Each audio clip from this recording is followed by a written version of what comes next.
Good day, everyone, and welcome to Persons and Family Relations. Last time we talked about the effectivity of laws, the publication requirement, the fact that ignorance of the law would excuse no one from compliance therewith. We also talked about the concept of prospectivity of laws as well as the instances wherein there can be a retroactive application of the effectivity of laws. Today we will discuss other provisions starting off with Article 5. Article 5 provides that acts executed against the provisions of mandatory or prohibitory laws shall be void except when the law itself authorizes their validity. This is quite simple, ladies and gentlemen. This simply means that if you do an act that is against a mandatory or prohibitory law, that particular act shall be considered void. Example is when you donate a parcel of land. Later on in your study of property, you will learn, friends, that a donation of a parcel of land can only be considered valid if the same is reduced in a public instrument. If the donation is orally made or written in a private document, that donation is void. Mao ni siya ang classic nga example sa general rule saying that acts executed against the provisions of a mandatory or prohibitory laws shall be void. Syempre, as what we have mentioned earlier, in almost all cases, every general rule has an exception.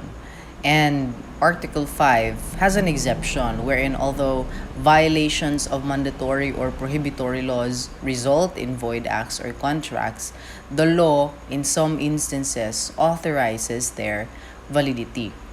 Example here is when the law makes an act not void but merely voidable. Later on sa atoang study in this subject, you will learn in marriage that there are several ways to sever or dissolve a marriage. This is either by declaring it void from the very beginning or annulling it depending on the grounds present in a particular case. Now, we talked about an instance where an act is not void but merely voidable. Ang example ani is when the consent of either party is vitiated. Let's say by intimidation. When you say vitiated, dili niya freely given ba ang iyahang consent. So, intimidation in this instance is one of the grounds for annulling a marriage. Ang marriage, direng dapita, dili void, pero voidable. Kung may kag voidable, valid siya until annulled. Okay? While there is no annulment proceedings that is being instituted by the party whose consent is vitiated, dili nimo makonsiderar nga ang kaminyoon is void. It will be considered as voidable. Okay? The marriage remains and continues to be valid unless it is annulled. Alright? Muna siya ang example sa exception here in Article 5. We now move on to Article 6, which provides that rights may be waived unless the waiver is contrary to law, public order, public policy, morals, or good customs, or prejudicial to a third person with a right recognized by law. The general rule here is rights may be waived. Pwedeng i-waive nimo ang imuhang katungod. Pwede mong i-waive ang iyong karapatan. Okay? But the exception here is the said waiver must not be contrary to law, public order, public policy, morals, or good customs, or prejudicial to a third person with a right recognized by law. Now, what are the requisites for a valid waiver? These are the following. First, the person waiving must be capacitated to make the waiver. Second, the waiver must be made clearly but not necessarily expressed. Third, the person waiving must actually have the right which he is renouncing. Otherwise, he will not be renouncing anything.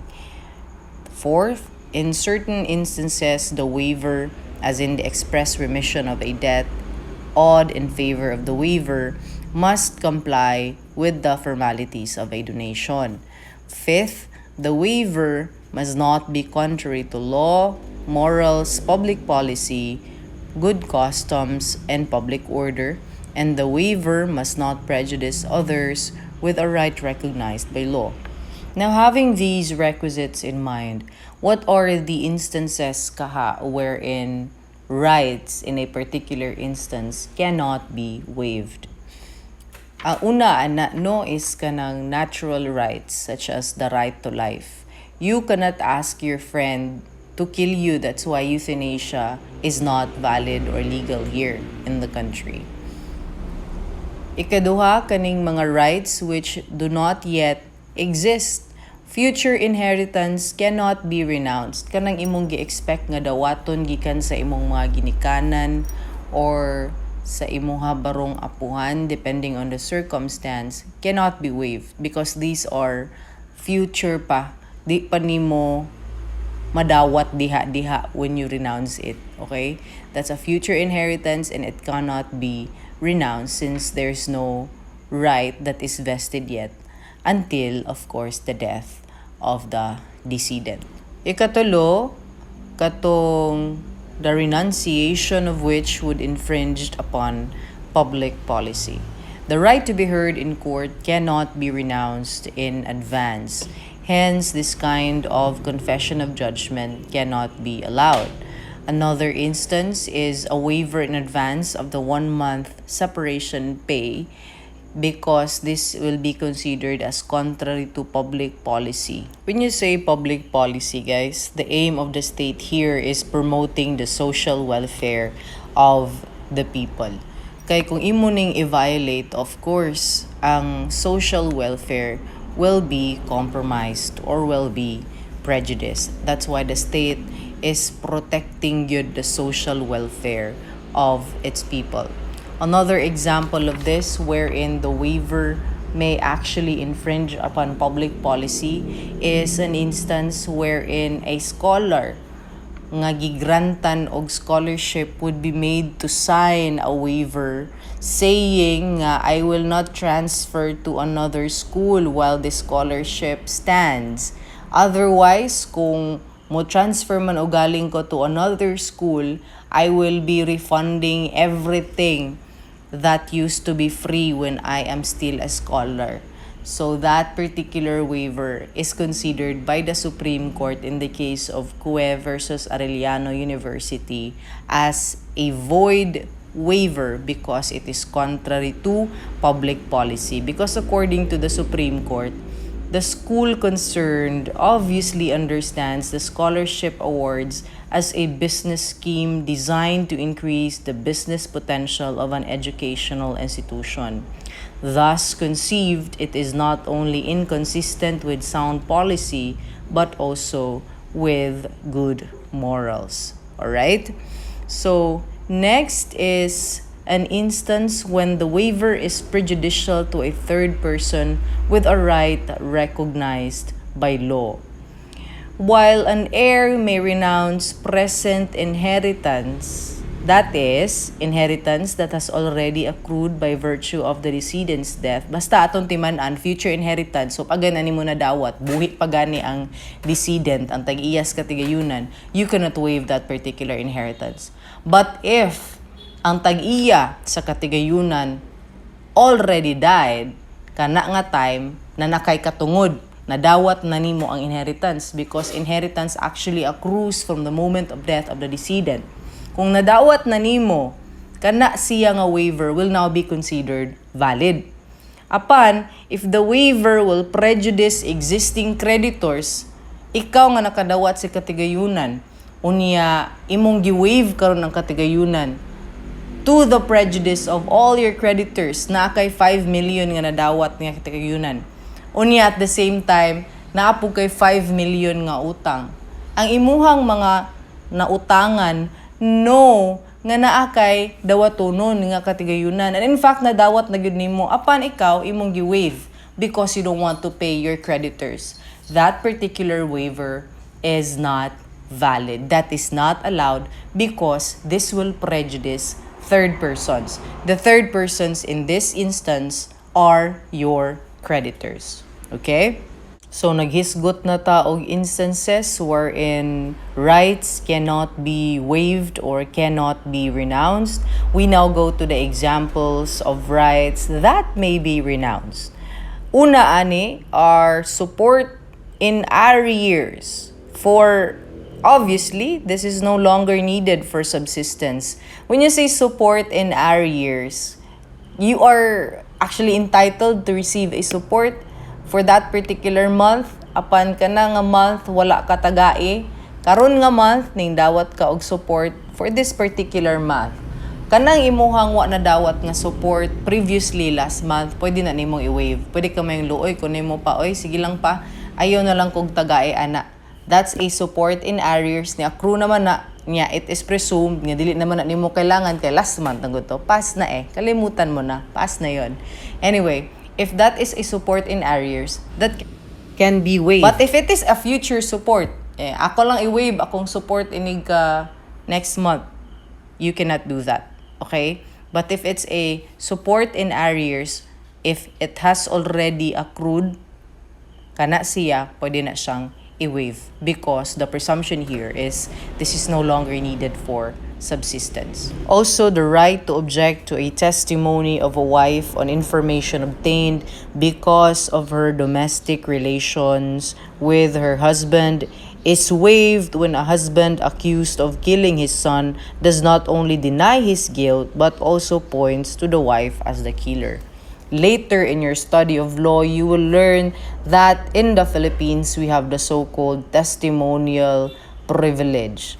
This testimonial privilege or marital privilege communication provides that during the marriage, neither the husband nor the wife may testify for or against the other without the consent of the affected spouse. Of course, ang exception here is kung ang akusado or kung ang kaatbang mismo kay ang imuhang spouse. In this case, akong gi-mention earlier nga ang testimony sa wife would point to the accused husband.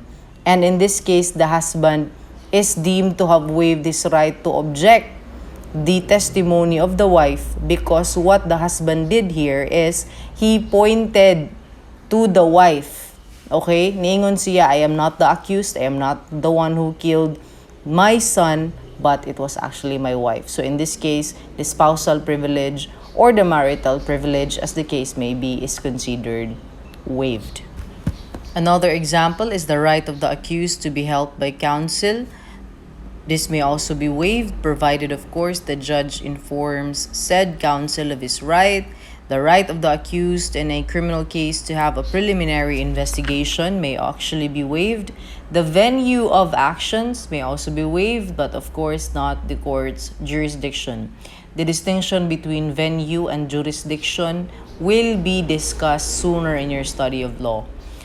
Another is, although a tax obligation has already been extinguished by prescription, the taxpayer may waive the benefit granted by law by reason of the said prescription by the execution of a chattel mortgage to secure the payment of the same, as enunciated in Zambrano versus Court of Appeals. Also, another instance is when an individual who accepts the office of an executor or administrator may actually waive compensation, therefore. The right to the back pay of an employee who has been dismissed without any justifiable cause may be waived by him. This is particularly so when he has been put back to work. Also, the failure to ask for vacation or sick leave privileges after a period of more than 5 years constitutes a valid waiver unless the intent of the law granting the same is clearly otherwise. The purpose of the privilege is to give the employee a much-needed rest and not merely an additional salary. The privilege must be demanded in opportune time, and if he allows the years to go by in silence, he is deemed to have waived it. That is in the case of Philippine Airlines Incorporated versus Balangit et al., decided on June 3, 1956. Right? We now go to Article 7. Article 7 provides that laws are repealed only by subsequent ones, and their violation or non-observance shall not be excused by disuse or custom or practice to the contrary.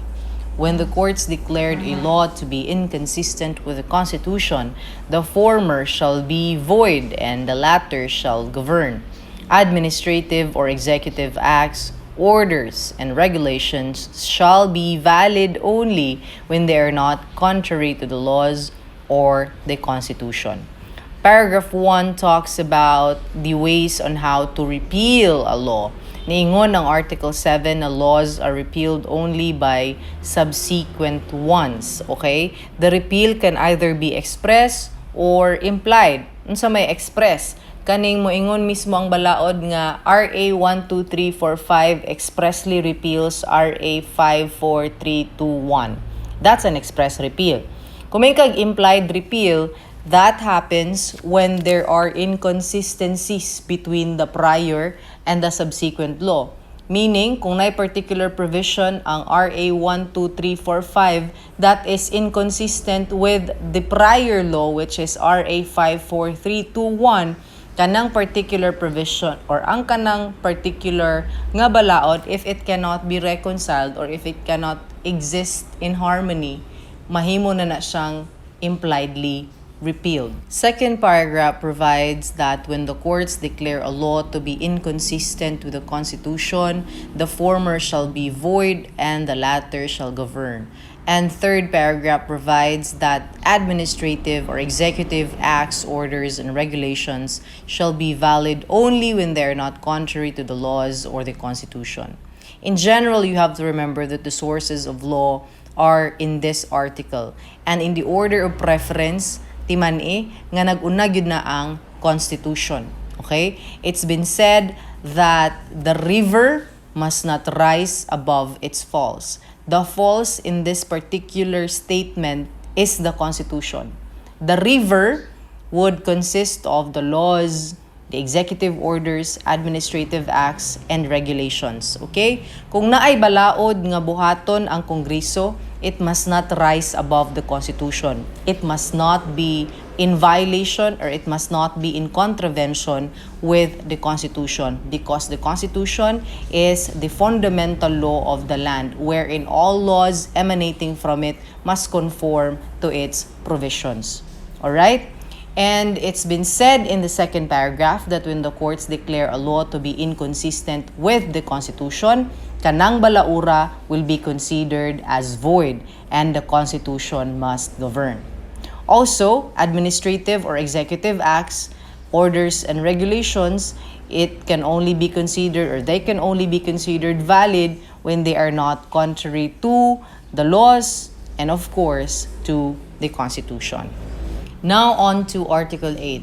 Article 8 provides that judicial decisions applying or interpreting the laws or the Constitution shall form a part of the legal system of the Philippines. Unsa mani nga mga judicial decisions? This pertains only to the decisions of the Supreme Court.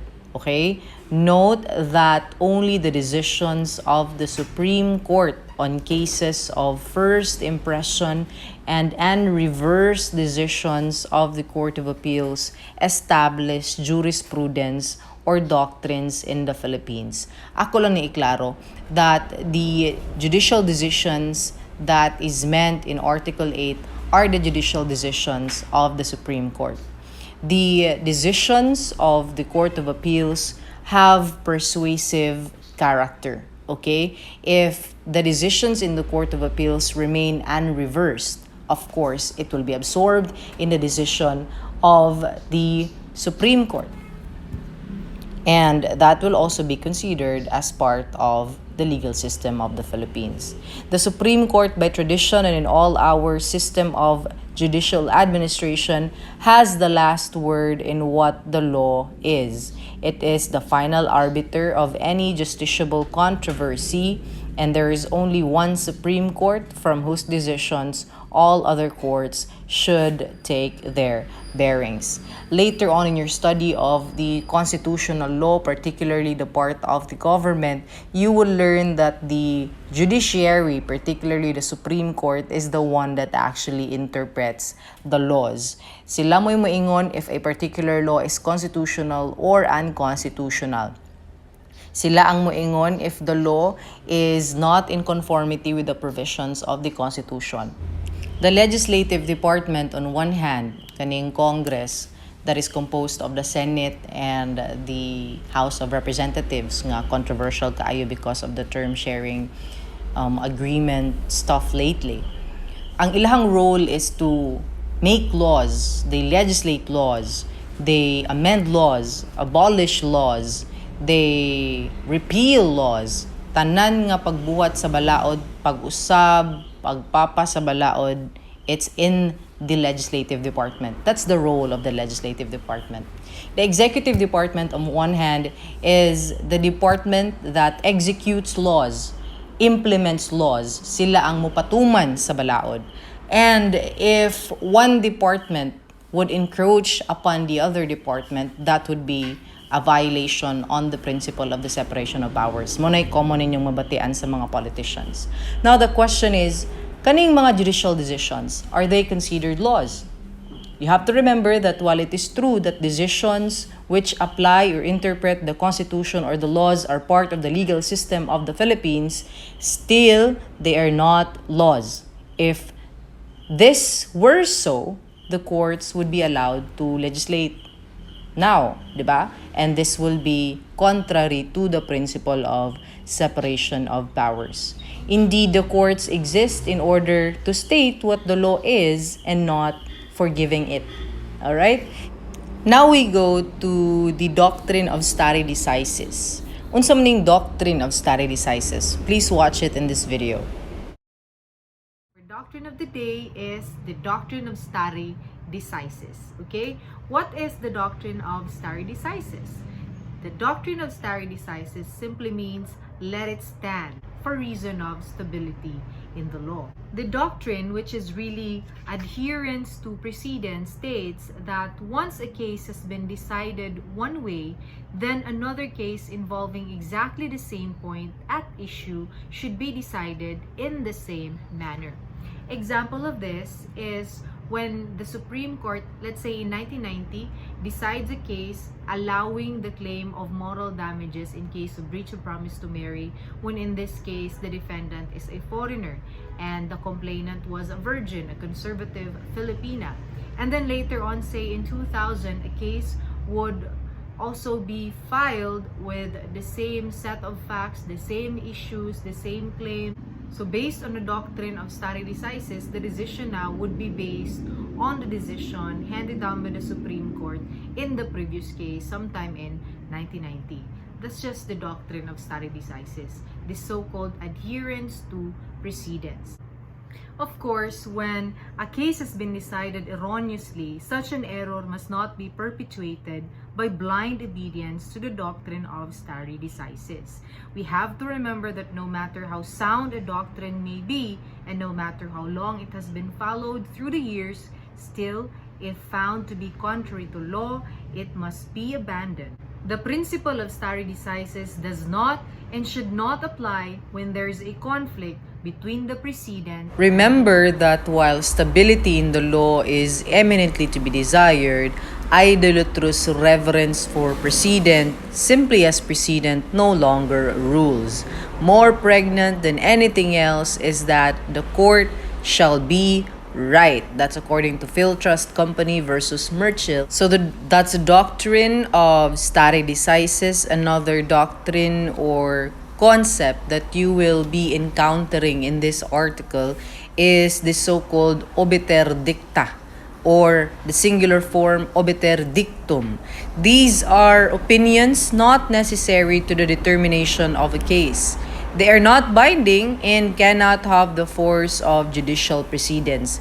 It has been said that an obiter dictum is an opinion uttered, by the way, not upon the point of question pending. It is as if the court were turning aside from the main topic of the case to collateral subject. Mga pasakaliye ba? But these statements are not actually the decision really of the court on the main question or on the point of question pending. But these are just a segue onto other matters or collateral subjects of a particular case. Okay? That's obiter dicta, or the singular form obiter dictum. Now on to Article 9. Article 9 provides that no judge or court shall decline to render judgment by reason of the silence, obscurity, or insufficiency of the laws. Now, if there is no law and there is a controversy, how will you resolve a legal issue? In the case of Chua Jan versus Bernasno, the case here is about cockfighting. And the Supreme Court said that even if the judge does not know the rules of cockfighting, he must still decide the case. A judge must give a decision whether he knows what law to apply or not. So how do we resolve a legal issue if there is no law, for instance? Okay? According to some of the decisions of the Supreme Court, the judge may actually apply any rule he desires as long as the rule chosen is in harmony with general interest, order, morals, and good customs. And among such rules may be the following.